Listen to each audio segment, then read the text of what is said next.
तिमीलाई केही मतलब नै छैन। के भयो फेरि? मैले के गरेँ?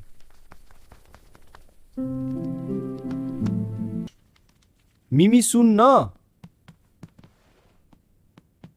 ल साइलेन्ट मोडमा गइछ।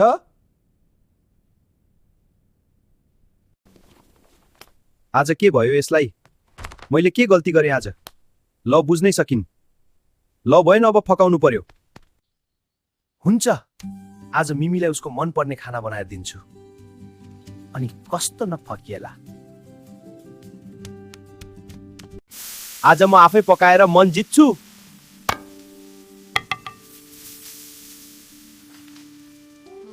ल बर्बाद भयो। एकचोटि उसको अगाडि नाचेर हेर्छु, अब त पक्कै हाँस्छ।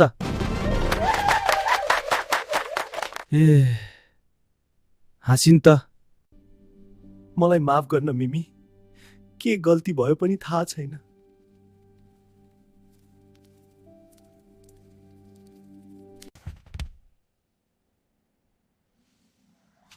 हेर्न नाक, जति जे गरे नि म बोल्दै बोल्दिन।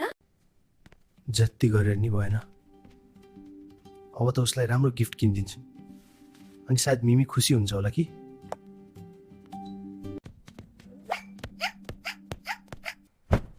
ओहो, मेरो गिफ्ट आयो। म ओके, तिमीलाई आज मेरो जन्मदिन भनेर थाहा थियो? ओहो, धन्य बच्यो आज। मैले त बिर्सिसकेको थिएँ आज मिमीको बर्थडे भनेर।